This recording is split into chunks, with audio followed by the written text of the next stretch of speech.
It's still not going live. Yes, it is. Hi, everyone. Hi, welcome to the Captains Quadrant. I don't know what happened. It didn't say live on my side. I'm back. Hey, it wouldn't be me if it wasn't. You can tell you're back. Yay.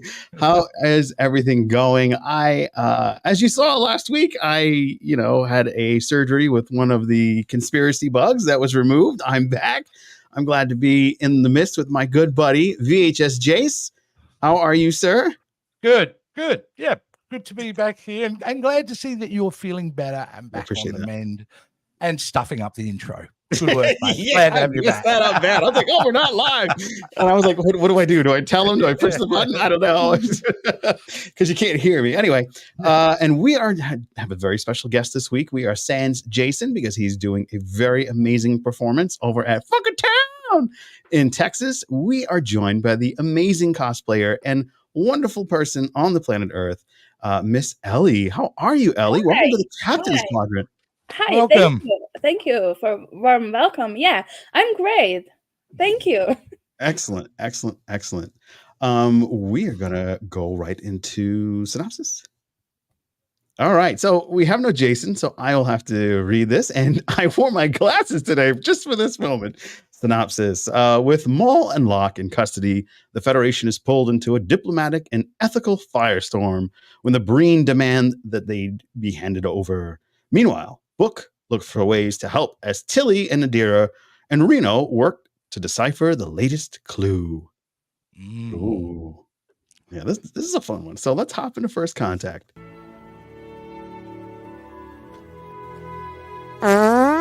Thanks. Yes. Well, levels of fun. That's the level of comedy we have here. Yeah. We apologize. Yeah, we love having fun here.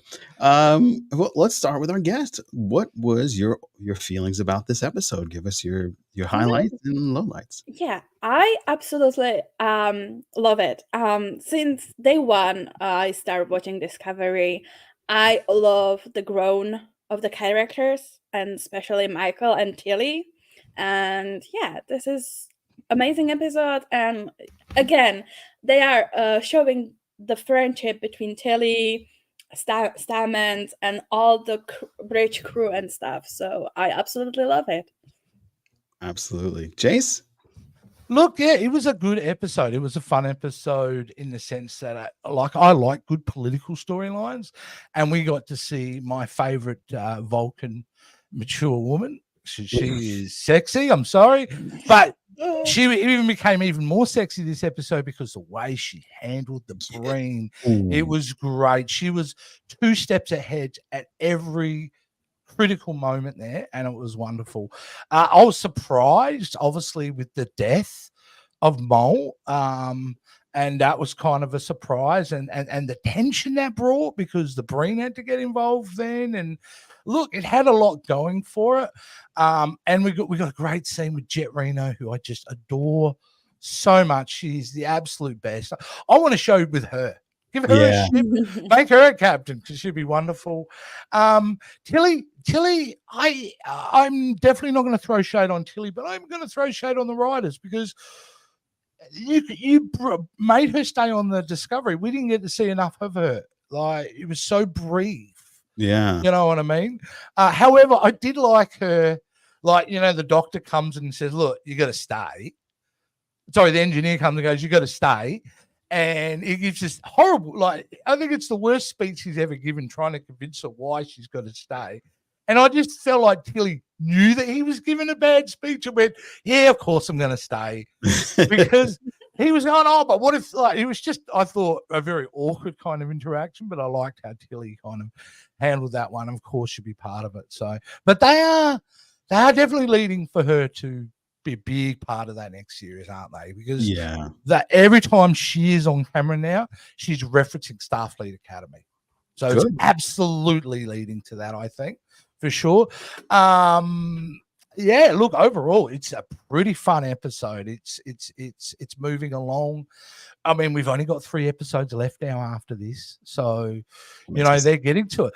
And I'd love the setup for the next episode because it now becomes a huge chase between the Federation and the Breen to get to the artifact. So, which I think will help drive the plot forward as we go. But yeah, you know me, I'm not always a massive fan of the show, and I've had my criticisms, especially the first episode of this season. But they continue this season to be, the best Discovery's been. Yeah, I wholeheartedly agree. Yeah, I have one issue, but yeah. I'm going to let you talk about it, and then I'll bounce back on what you talk about. Okay, because we talked about this before the show. Okay, well, my biggest, I mean, first of all, I absolutely love this episode for all the reasons that you guys have both discussed. But for one reason in particular, I was quite upset, and that's because we had a moment where there is this the overshadowing that we had before was the Breen. And then we had this overshadowing arc of, hey, this progenitor technology could be a weapon, or it could be a revival device. It can bring somebody back from the dead. We don't really know what it does, but it's one of those two things it would have seen. And for them to pull the gun and pull the trigger and kill Locke, I believe it was, the Breen fugitive, for them to do that, it kind of upset me because it was like, oh, like at first it was a little bit too early because we still have 3 episodes left. And then the fact that the character whom seems to be the more important person for this whole Breen saga gets killed, and the value was only because he is the son of the former, but what's their species leadership, Praetor? I can't remember that side of it. Yeah. You don't remember? Praetor. Let's just say Praetor. The former. This is where we need Jason. How dare you be on the road, Jason? Yeah. Your answer. You make us look smarter. Yeah. So the fact that he dies and, you know, the body is like, okay, I guess I could take the body. And then, you know, for Maul, it's a whole game of, okay, I need the body because I can take it to the progenitor weapon and we can revive him. And then Starfleet uses the body. Like first of all, he kills himself. You know, he overshot what he thought was going to happen. And second of all, or I should say unalive. And second of all, for that was quite traumatic for that moment. And it kind of just flashed up. Yeah. And because everybody went pew pew right away. So I thought that was my one issue with the episode. Did you want to add into that? Or? Yeah, like I think it raises some really interesting questions now because you're talking about, are we basically going to get to the point where having zombies? You know, Star Trek zombies as such. Wow, did you make that? Well, meta AI. You know, AI so cool. Just put a couple of words in and that came out. Nevertheless, it does raise some really interesting questions because if that's the case, if you can bring people back from the dead, what does that do to the Star Trek universe overall? Yeah, like you have the ability to do that. What is that going to do? And it says to me that nobody's going to get this thing in the end. Nobody should have that amount of power. Federation, Breen, any species should ever be in control of that power. So I think what you'll find, and they have to, is no one's actually going to get the technology in the end because, mate, put it this way, if Breen get it, it's over. Yeah, it's game over. These guys are like top-notch military, species. You give them that, they're just going to be unstoppable, right? So it's but I understand your feeling on it because you're like, oh, no way, we're going zombies. Yeah. But it's all about execution, Joe. True. How do they execute it? Because I'll give you a great example. Remember Picard, season 3, about episode 7, when it was revealed behind the red door, it's the Borg. Yeah. And we were all like, oh, the Borg again? Yeah. But the way they executed it at the end of that series, you were like, that was amazing. Yeah. So I feel like the same way with this. I think, no one's going to get the weapon. And I think that's a good thing. Yeah. It may be a thing where they bury it with Maul and just kind of like leave it somewhere so far removed that nobody knows what it does, where it is, and anything like that. Yeah. A lot, excuse me, not Maul. But but this does open up the doorway for a new unrequited love between Maul and Books. Yeah, maybe, but it's kind of creepy though because he looks at her like a I was sister. really cool with your dad. So now Yeah, we're cool. yeah. They're like, oh, he kind of refers to us like family. So we're getting into some really Yeah, it's getting touchy here. Well, you know my feelings on Book too. I don't think he's been serviced super well this season no, as a this character. I'm not a huge fan of what they've done with Book. But yeah, nevertheless, maybe he brings it home strong. Yeah, maybe. Ellie, was there any elements that you felt needed more of or anything? I know you have notes. Let's hear it. I found very surprising that they bring Bream from Deep Space Nine too. Yeah. And it was very me and my host that we was watching the first episode, and he was like, I don't remember Breen. Oh, wow. And I was like, yeah, there was was at the last season of Deep Space Nine. Right. And he was like, oh, we need to rewatch Deep Space Nine. So yeah. And also it was nice to see all the characters join again. So I absolutely like that. Of course. So yeah. Yeah. What was you're talking about the security officer. Yeah. She was actually really badass too. Like she was.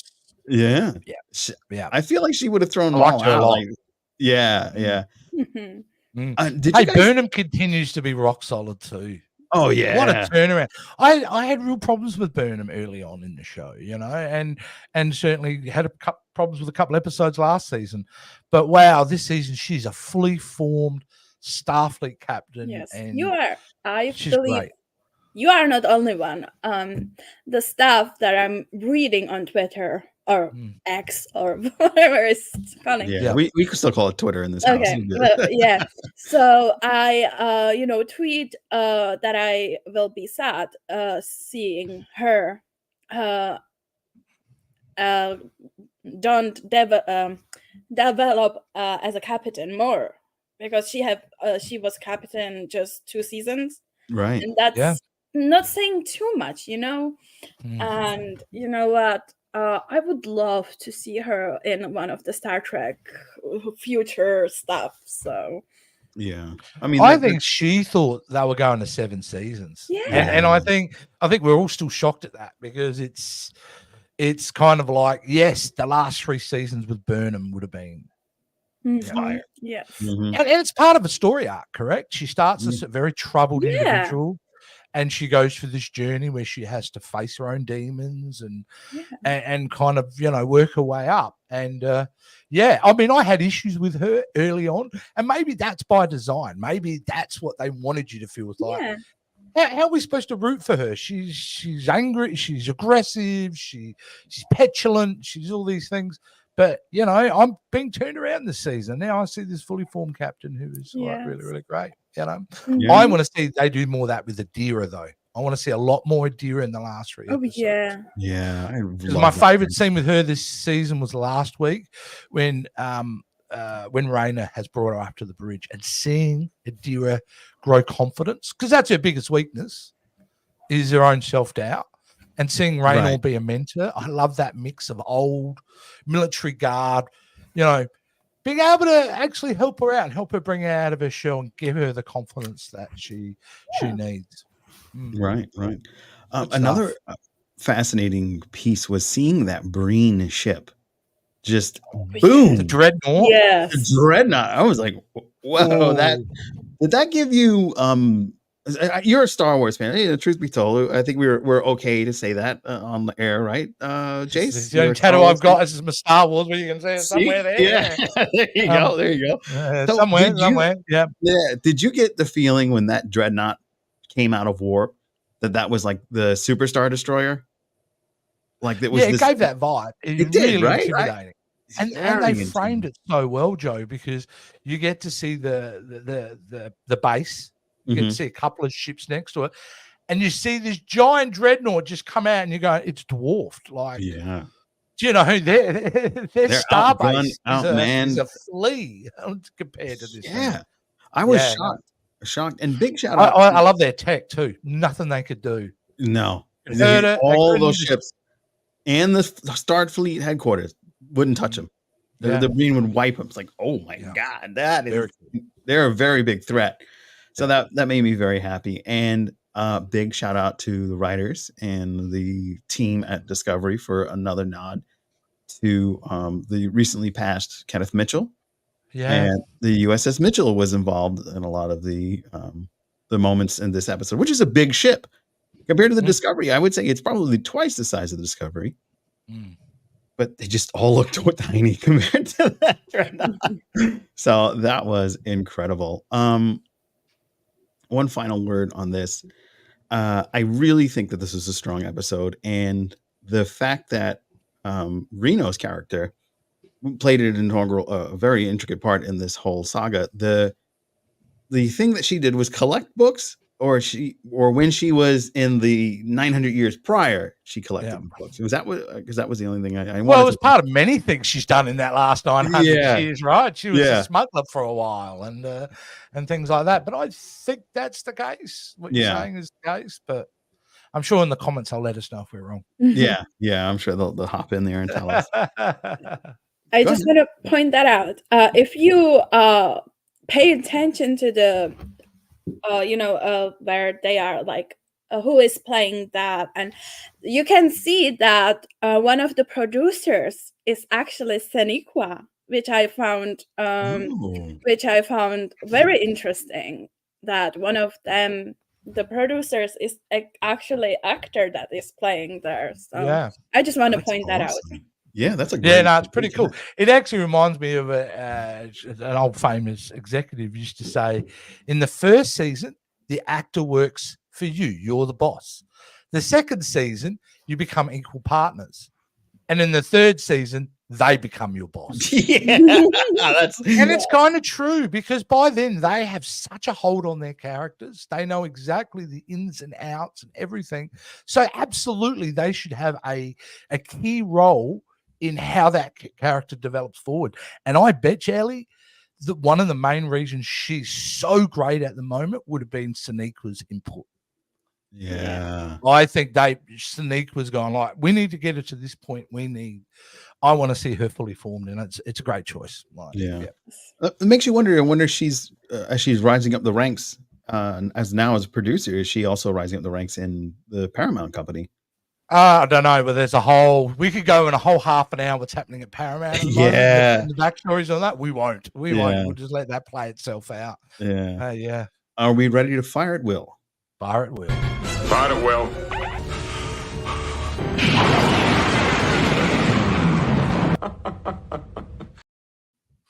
There we go. I love it. Poor Mr. Riker. Riker had a rough time that day.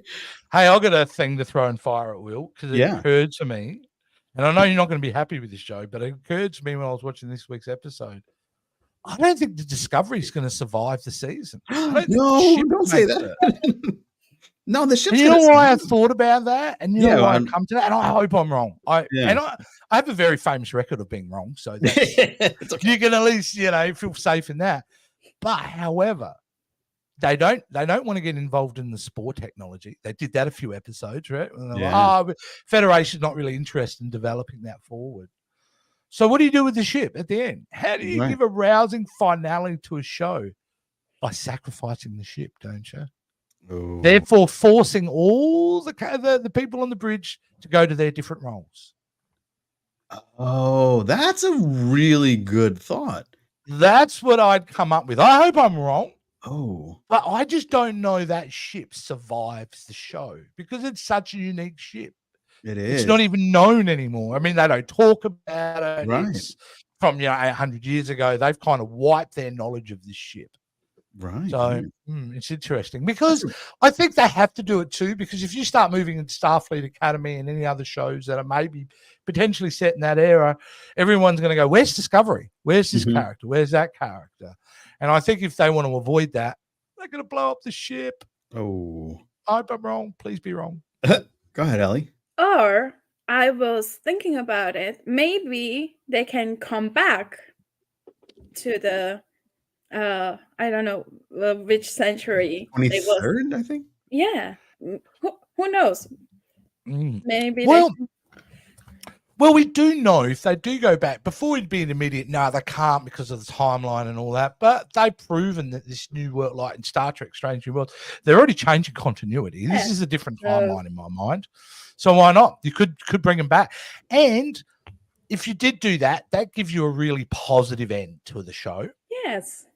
Yeah. And probably could do with that. I think you're probably onto something there, Ellie, because then you kind of, some people stay and some people come back. Tilly has to stay, right? Right. Yeah, because what I was thinking is the janitor's staff, they can, I was thinking about it will help them go back.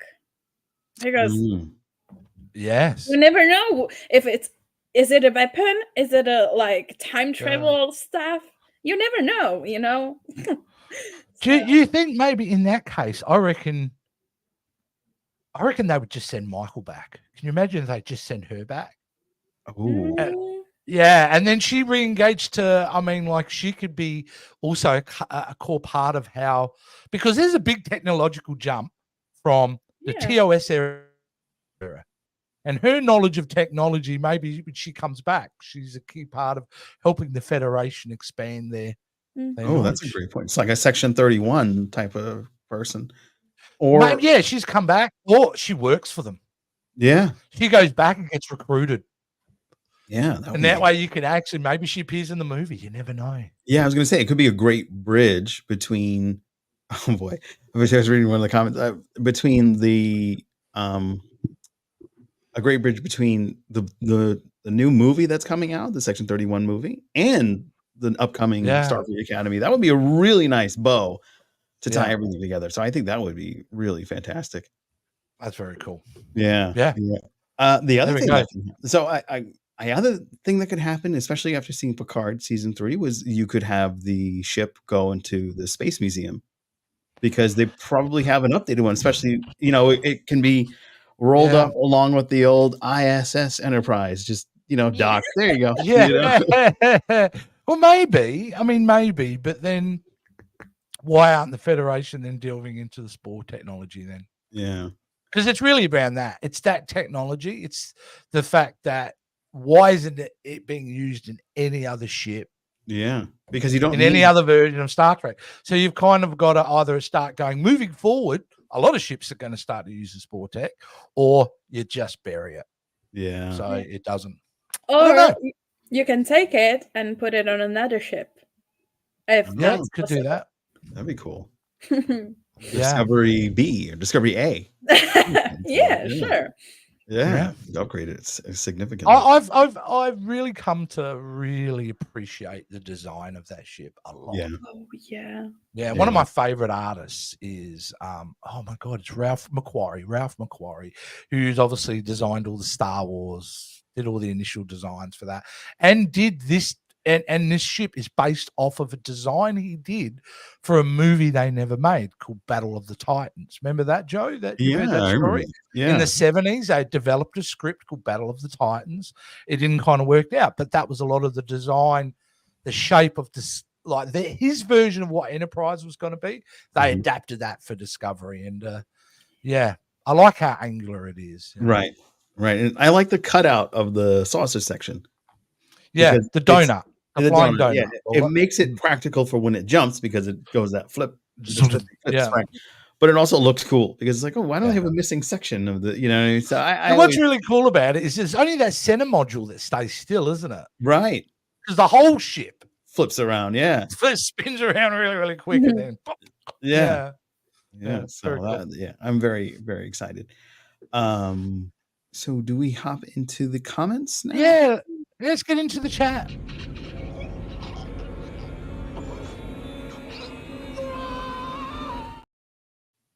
All right. So big hello to big hello from us to you. Hello, Space Mom. Hello, Mom. And then hello, Kosi. I appreciate it. Looking forward to seeing our brother Joe, having him back at Old First Newark. I'll be back. Oh, that's very cool. Very cool. Good to see you guys. Glad Joe is better. Yeah. Well. Right now, I am in the USS nursing home. Very nice. Yeah. They got good replicators there. Yeah, I heard they got great food replicators. Glad you see you wearing glasses. Yeah, Thank you, my big universe. Thank you. Yes. I am the only one who doesn't wear. Yeah, no Doesn't have glasses glasses. there. Yeah, I will say my need 'em, though. figure universe just before the show, about 5 or 10 minutes before the show. I said, Joe, you're going to read the synopsis. Go get your glasses. Yeah, and I was like, Go that's get his that's glasses. great. Yeah. It's funny. Well, he's going on camera. Well, Yeah, no, I'm back. Big shout out to My Figure Universe and his I know. wonderful sticker. Thank you.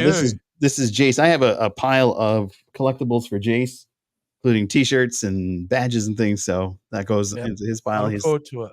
Yeah, we're all meeting up next week. No, 2 weeks.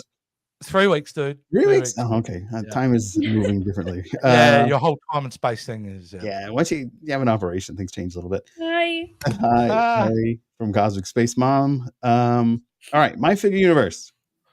In some ways, I think the way that Stamets asked Tilly to stay shows his evolution as a character from season 1 to season 5, perhaps showing that he himself has evolved more than you would really want to think. Oh, yeah. That is true. He's super awkward, isn't he, in the beginning? Yeah. He's somebody who had really struggled with the interpersonal skills. Yeah, that's a very fair point. It doesn't change the fact he delivered a horrible kind of convincing speech. But Tilly saw through it and went, no, of course I'm going to hang. Yeah. But The writers of Discovery were able to do something I thought never possible. They made me feel for a Breen. The circumstances with Locke and Maul were really touchy there, and I was like, okay, so they're going to reveal who he is and how far. No, they had no choice. That's what was good about it. Is it wasn't revealed in some useless exposition moment. It was done because it was a necessity. Right. That, because he had to get help. So everything had to be put on the table at that point. Right. There was no point hiding secrets now, was there? No. That's a great comment. Spoiler, the weapon will be the con triple. Yeah. Yeah. I need Star Trek zombies. Big zombies. My mom's all in for that. It would be an interesting twist to say the least. Cons triple. Would that be the War Tribble? Didn't they have a War Tribble in Picard or something like that? Well, either way, I thought about the Tribbles being in there, and I'm thinking, how long would it have taken for the Tribbles to take over that dreadnought? Oh, wow. You give it a couple of weeks, maybe. Yeah, a couple of weeks. Even the Breen are going, we give up. We're done. Yeah. We need help. Yeah. Burnham was a mutineer. It was understandable to not want to root for her. And here's an essential problem I think I had with the first and second season. It's great to have a character like that, but still I think they divide a lot of the audience because you still need people to root for. And I think everyone had so many flaws. We're in so many a dark space with that first season. It didn't work because we didn't have that strong character there, like from the get-go. And you kind of need someone you're going to root for. But I think it's worked really well in the end. Yeah. The thing is that my friend absolutely doesn't like Burnham because she wants to see more of the bridge crew, like Denmark and stuff. Like, I agree with her. I would love to, see more of Denmark or the build relationship on the bridge. But then when I first get into this Discovery, I was like, Michael is okay. But then I start growing like her, and seeing her growing is remind me that I can grow too, So there you go. Very good point. Yeah, the same thing with Tilly. You can see how awkward and is with season 1 when she introduced herself to Michael. I was telling myself, I am Tilly because I am that because that's how I'm making friends. Yeah. Awkward and just Yeah, exactly. So yeah. Yeah, makes sense. What's a Star War? There's a great video that Tuvok does around that. So. Yeah. He apparently does a great video around what is a Star War. What is a Star War? Well, keep in mind when this episode was filmed, Kenneth Mitchell had not passed. Oh, interesting. True. Yeah, but he was so still, probably it was that means it would have been done because they used to do that a lot, right? And throughout the show is say, producer, hey, we're going to call the ship after you. We're going to name this after you. We're going to call a planet after your kid. They do that kind of stuff. Right. But don't forget there was some stuff that was filmed after. So yes, hey, good point too, because they had to do reshoots because they had to do reshoots. So that's an easy little okay, the Kenneth Mitchell. Oh wait. Oh, that's a great one. Yeah. Yeah. I would personally like to see the weapon, whatever it has, be stored within the Discovery, and then they abandon the ship somewhere, and that's why it is alone 1,000 years later in Calypso. Oh yeah, in Calypso. Yeah.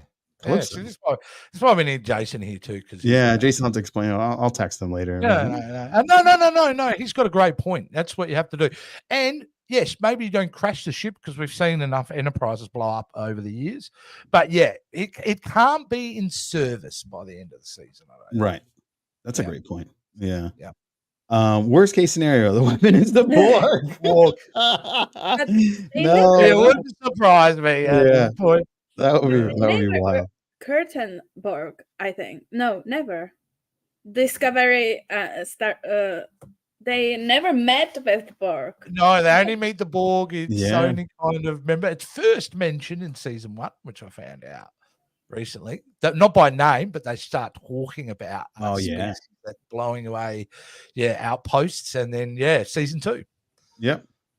Season 2 with that Q episode. Yeah. Unless, of course, all the ships at that museum blew up during the burn because they had crystals. That would suck. Can you imagine? Pretty good. That is a good point. Now think about it. It's made the burn even more tragic because all the old stuff is gone. Or maybe they sucked off the dilithium crystals out of it. Dude, this is a PG show. Let's move on. No, that's not what I mean. Sorry, that was an easy joke. One of my buddies said it took multiple costume fittings to get the Breen costumes to fit properly. Yeah, I heard. Yeah. And they are perfect. Those uniforms look so great.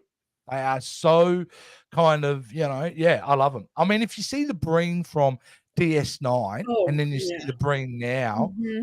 It's great. Yeah, it's a really great upgrade. The helmets are big. Yeah. But it will be pain to make Breen. I am cosplayer, and those uniforms that I have Picard, even Tilly's take me like 3.5 months per uniform. Wow. So a lot of work. Yeah. It's great. Yeah. I can't imagine getting bathroom breaks are easy in cosplay. Oh man! And also, I accidentally made Tilly Captain, so I have the. You promoted her. Yeah, because I believe I want to see her as a captain, but in Starfleet Academy, she's probably going to be definitely higher rank, maybe captain. See, There you go. Yeah, Calypso is a short Trek. Short Trek. That Trek episode is available on Paramount Plus. I recommend watching it. Okay, I'll have to. Oh yeah, they had that triple episode. It's okay. That'd be kind of cool. That'd be very cool. And that is it from the chat.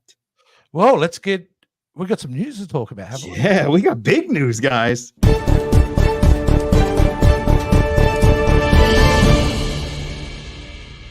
Let me catch up. Yeah, we've got some exciting news coming at you this May.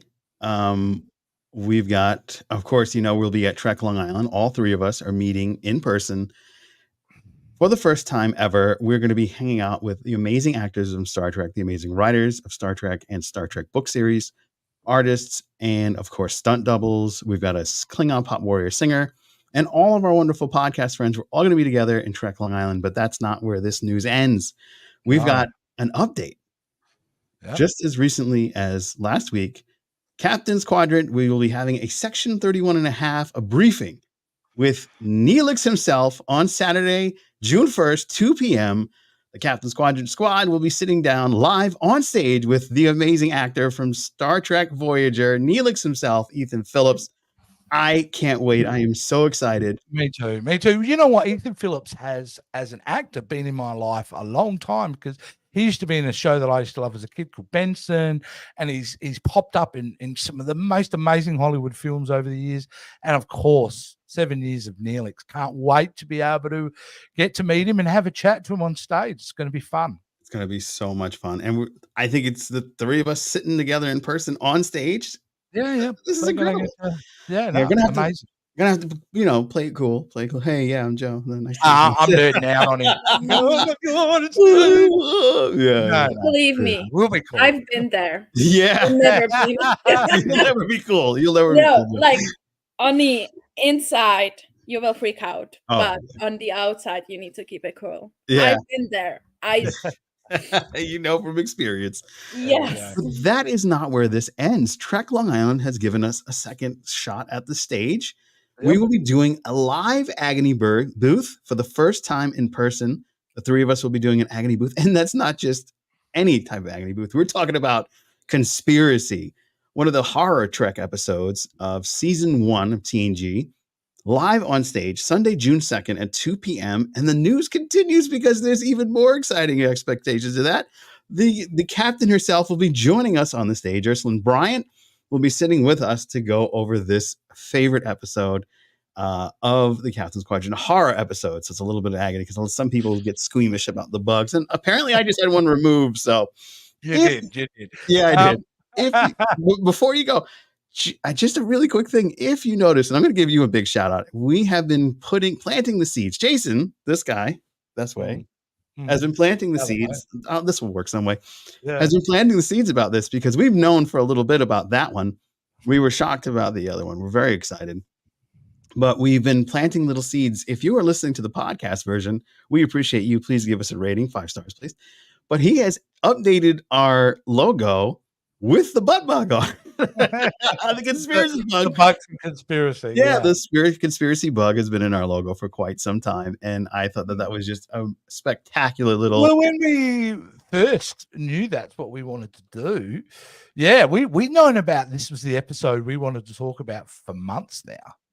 Yeah, for months. I'm really excited because it is such a much maligned episode. It is, and I've watched it now about 7 or 8 times since we decided that's the episode we're going to talk about it, and it's so much fun to talk about. It's an important episode too because things happen in there that actually, in a way, lay out for future seasons. So I can't wait to be able to talk about Conspiracy. Yeah, it is so exciting. I am shocked and so happy to have the opportunity to hang out with you guys and, of course, the amazing folks at Trek Long Island and to be on stage with these 2 great actors and talk about their experiences and the episodes that they were in. This is going to be so much fun. Yeah. And this is a cool comment I wanted to bring up. That episode was actually banned in the UK for many years. Yes. Really? Yes, that is absolutely true. Yeah. Oh, my God. I didn't know that. Because of how graphic it was at the end. Yeah.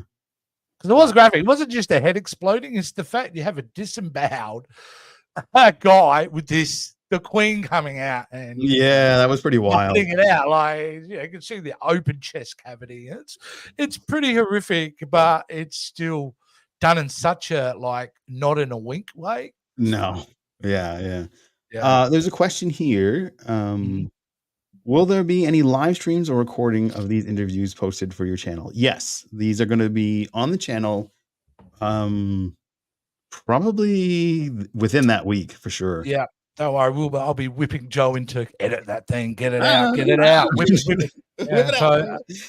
No, definitely. We want these things out. Yeah, they'll definitely be on. Yeah, and we're going to have an interview that I did with Melanie Smith. On the channel. Now that I'm healed from the surgery, I can edit that, and I will talk to everybody about how that will look, and then that'll be up within the next couple of weeks. So we've got a lot to look forward to here on the Captains Quadrant. Yeah. So my first trip to the USA, Joe, and I'm coming to see you. Yeah, congratulations! This is great. Yes, I feel honored. Yes, I'm looking forward to it. Be prepared to be shocked. Before the show started, with my little hiccup in the intro, we were talking about Walmart. I'm not taking you to Walmart, Chase. It always looks so fun on those internet videos. Yeah, it's not a great place for sure. And apparently things are No. so cheap, you can just take them off the shelf and walk straight out. Yeah. I'm not bailing out of jail, Chief. Oh my goodness, this is going to There be we so go. much fun. Of course, we want to give an opportunity to you, Ellie, to talk about your podcast and your Yes. cosplay. So basically, I am doing podcast with not only Star Trek, but I am going through the Broadway too. It's about bullying because I have a very large history of being bullied, unfortunately, sadly. But now I am more than ready to share my story, and who knows, maybe inspired people to share their stories. So yeah, and Yeah. if you wanna, Yeah. it's Ellie against bullying. I have just one first episode because I was kind of busy, but hopefully in a couple of weeks I am back on track recording with Star Trek actors, but also in Broadway. So yeah. Yeah, we're I very think that's such a wonderful idea what you're Mhm. doing, and very brave of you, and very important too, because Yeah. as you would know, you're not alone, unfortunately, and there are so many people that are suffering from just horrible bullying behavior online and in person. So Yeah. if you can share your experiences, I believe you add strength to those who are Yes. suffering as well. Yeah. Wonderful.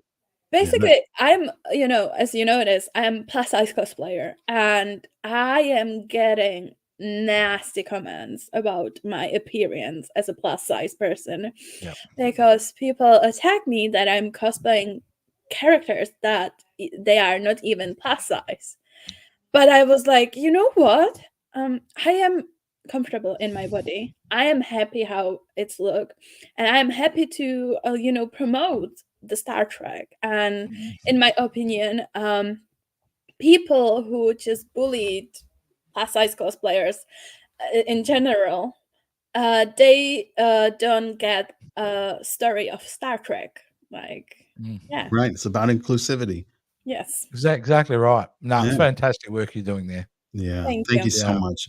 Her link to her show can be found in the podcast notes and down below here on YouTube if you're listening or Go watching. check her this on out. YouTube. Yeah. So be sure to go and listen to that episode and feel more and learn more about our great guest this week. And we appreciate you joining us this week in the Captains Quadrant. you. That has been amazing. And Jace, I think there's one more tidbit of news from us, correct? Yes, well, something new that's kind of, pseudo new that we've been doing, but certainly taken off just recently.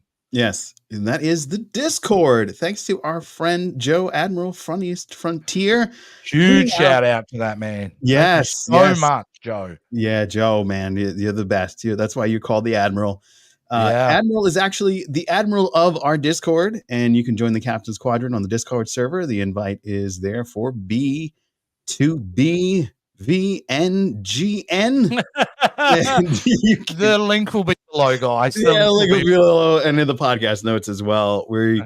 We have so much opportunities for you to share your Star Trek artwork. We showcase you in the Star Trek artwork section. We have a channel for fantastic. Drawings. Big shout out to Captain Commander Meg. Yes, who's been posting a lot of her. Yeah, amazing, really talented fantastic artist. So if you're an artist and you want to share your work, please come on over to our Discord. We have a great space for you. And if the link expires and it doesn't work, you can always reach out to us on our socials. That's Captain's Quadrant, as you see here, Captain's Quadrant on Twitter, Instagram, all that fun stuff. Brilliant. Excellent. Yeah. So any more comments before we tie up, or? Actually, there's a lot of love for Ellie here. You have a big support here. Ellie, don't forget Tilly was a captain in the Mirror Universe. Oh, yes, exactly. Yeah, I absolutely love. Yeah, Mirror Universe Tilly was amazing. Yeah, I was like, not even like even the first time when I see Disco Mirror Universe, I was like, yeah, Disco Mirror Universe was unlocked certain things in my mind. They're like, oh, that hadn't been there before, but now it is. Thank you. Don't get me wrong. In my opinion, Disco have a best Mirror Universe. Yeah, that was like, I really enjoyed sorry, it. but yeah. Yeah. So good for you, Ellie, from our good buddy D-Man, Mr. Actor David Jones. That was amazing. Well done, Ellie. There you go. First. Fantastic. And then but nothing but positivity from us. Yes, My Figure Universe. Except for when Joe stuffs up the intro. Yeah, I really stuffed that one up. I was like, stop! I didn't know what. I panicked. I don't know what to do. Oh man, thank you so much, Ellie, for joining us in the Captain's Quadrant. This has been a fantastic episode. I think Jason Rogaston would be proud with your knowledge, and he'd be happy. Yeah. So and don't forget to go check him out. He's at something called Funky Town in Fort Worth, Dallas tomorrow. That's right. He'll be doing a live stage show. Like, as much as he annoys me, he's super talented. So go check him out. No, I'm only kidding. We all love Jace here. No, but go check him out. He'll be back next week. And yes, he will be back next week. He'll be the original crew. Yeah, and I can't wait to meet him too, because he's the tall one of us, Joe. So when we come to your house, it's going to be like you and me, say Sam and Frodo in the house, and when he walks in, it's going to be like Gandalf. He's going to be kicking his head on the beams. He's going to be, this giant man. Yeah, exactly. It's going to be funny. We'll have to do size order. It'll be like, boop, boop. Yeah. Thank you so much, Jason, once again. Thank you so much, Ellie. We will see you next week, and we will be dropping some other videos and such, so don't forget to like, share, and subscribe. Till next time. Thanks, Ellie. You were wonderful. Bye. Well done. Thank you, Ellie.